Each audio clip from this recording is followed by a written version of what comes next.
Assalamualaikum, nama saya Siti Nurfalana Menteri Muhammad Asri. Saya pemegang kad Menteri AA200384. Tajuk kumpulan kami adalah fotosintesis.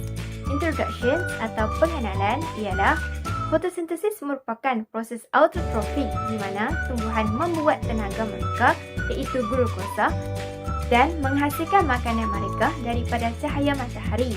Dalam proses fotosintesis di mana tumbuhan hijau menggunakan tenaga cahaya daripada matahari untuk mengubah air, gas karbon dioksida dan mineral menjadi gas oksigen dan sebadan organik yang dikenali sebagai glukosa. Fotosintesis berlaku di dalam organel sel yang disebut sebagai kloroplas. Kloroplas mengandungi pigmen hijau yang dikenali sebagai klorofil yang mana menangkap tenaga dalam cahaya matahari. Salah satu produk daripada fotosintesis adalah glukosa. Sebagai tumbuhan yang menerima cahaya matahari, ia akan terus menghasilkan glukosa dan kemudian mengangkutnya keluar daripada kloroplas. Walau bagaimanapun, tumbuhan tidak dapat mengangkut keluar glukosa daripada kloroplas secepat yang dihasilkan. Oleh itu, untuk menyelesaikan masalah ini, tumbuhan mengabungkan glukosa menjadi molekul yang lebih besar yang disebut sebagai kanji. Seperti yang kita tahu, kanji merupakan bahan yang terdiri daripada karbohidrat kompleks yang dihasilkan oleh tumbuhan sebagai penyimpan tenaga setelah menghasilkan makanan dengan klorofil dalam proses fotosintesis. Proses ini bermula apabila molekul glukosa yang merupakan monosakarida melalui proses sintesis dehidrasi menghasilkan molekul yang lebih besar yang merupakan polisakarida yang dikenali sebagai kanji. Akhir sekali, kanji akan disimpan di dalam kloroplas sehingga ianya diangkut.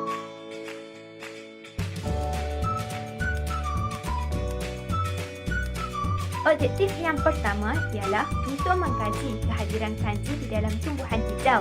Yang kedua ialah untuk menunjukkan bahawa cahaya matahari, gas karbon dioksida dan klorofil diperlukan dalam proses fotosintesis.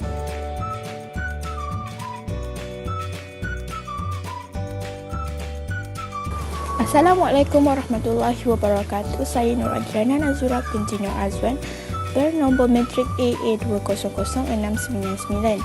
Hari ini saya ingin membentangkan bahan dan alat serta prosedur yang diperlukan untuk melakukan eksperimen ini.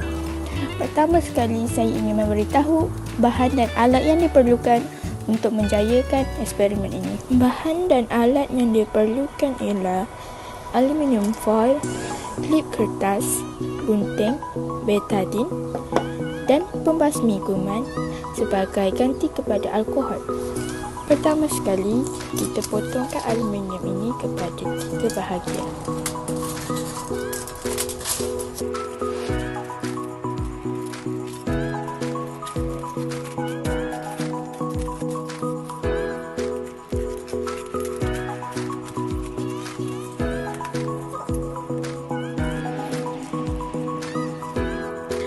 Seterusnya, tutup sebahagian daun dengan aluminium foil.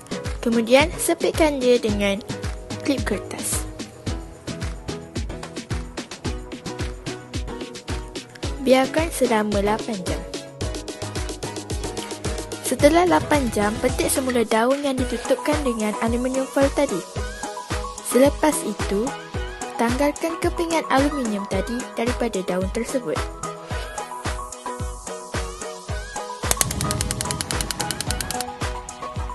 Kemudian, rebus daun tersebut selama 10 minit.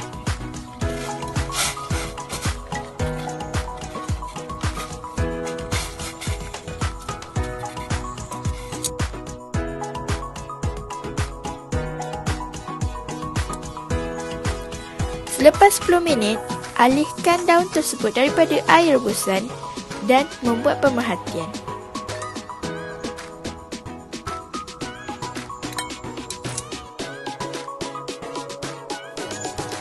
Kemudian, semburkan pembasmi kuman atau hand sanitizer pada ketiga-tiga daun tersebut serta membuat pemerhatian.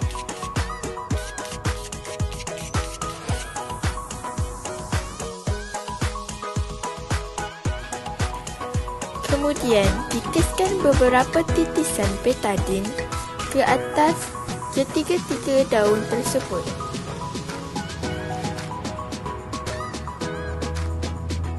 Akhir sekali, catat dan rekod setiap perubahan keadaan daun tersebut.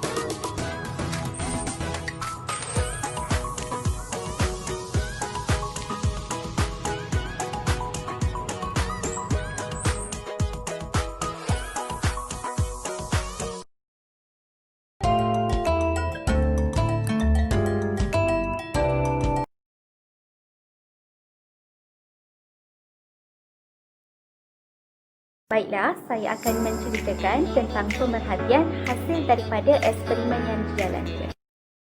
Baiklah, pemerhatian yang diperoleh sebelum daun direbus adalah daun yang dibalut dengan aluminium foil dan yang tidak dibalut dengan aluminium foil kekal berwarna hijau.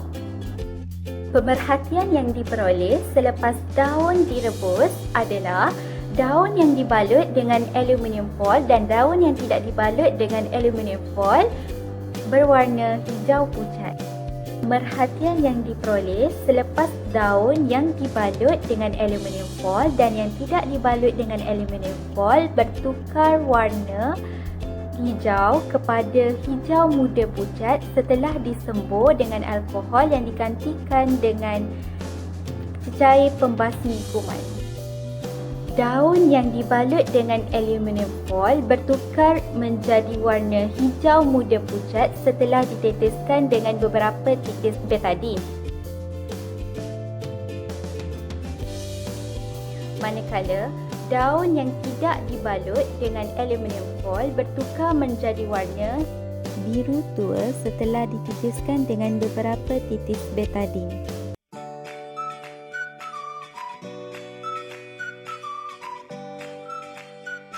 Assalamualaikum dan selamat sejahtera.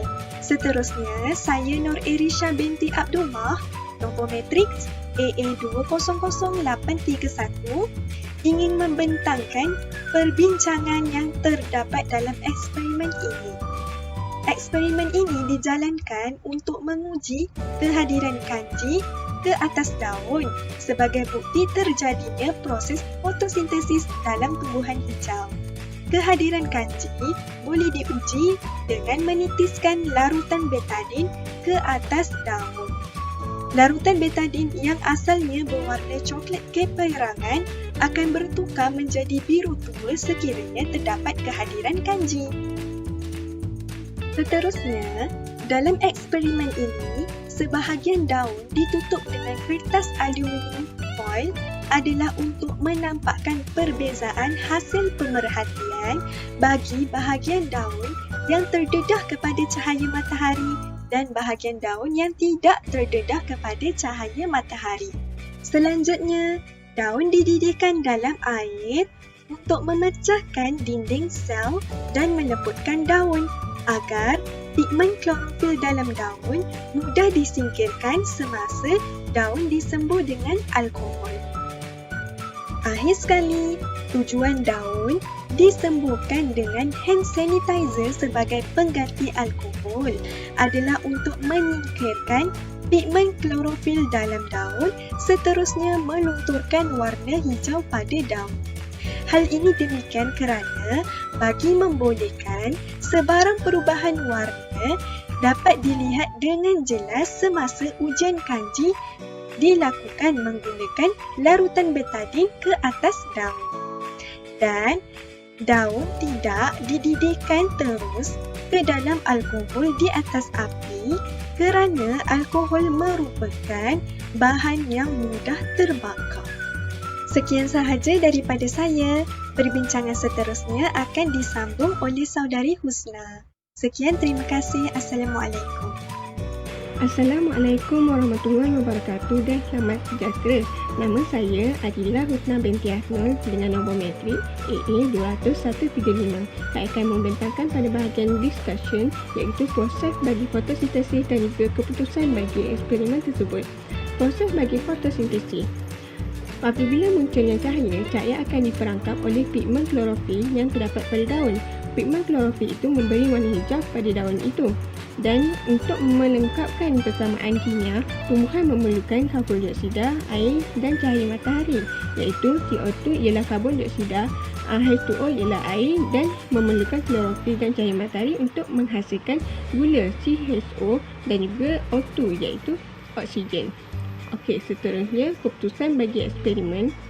Bagi daun yang tidak ditutup dengan keranjang aluminium, apabila dititiskan betadan, warna betadan perang bertukar kepada biru gelap. Ini kerana terdapat cahaya matahari untuk tumbuhan itu melakukan proses fotosintesis untuk menghasilkan glukosa dan ditukar kepada kanji.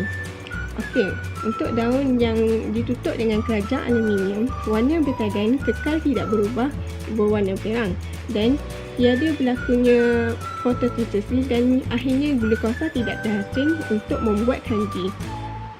Okey, itu sahaja daripada saya. Terima kasih.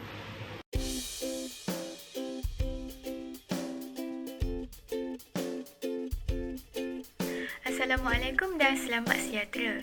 Nama saya Amira Izzati binti Anwar, nombor matrik AA200588. Saya akan membentangkan kesimpulan dalam eksperimen ini.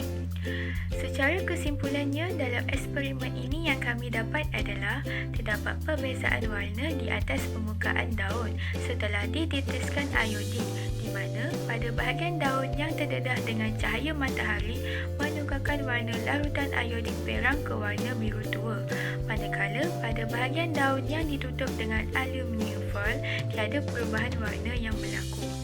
Hal ini kerana bahagian yang terdedah kepada cahaya matahari mempunyai kanji serta melakukan proses fotosintesis dan bahagian yang tertutup daripada cahaya matahari tidak berlaku fotosintesis. Hal ini dapat disimpulkan bahawa cahaya matahari merupakan satu daripada elemen penting yang diperlukan oleh tumbuhan dalam keperluan asas selain daripada air, udara dan nutrien lain untuk melakukan proses fotosintesis. Melalui proses fotosintesis ini, ia akan menghasilkan oksigen yang akan digunakan oleh manusia untuk bernafas. Oleh itu, sebagai manusia yang bertanggungjawab, kita mestilah memelihara alam sekitar daripada pencemaran yang boleh mengganggu proses fotosintesis tumbuhan.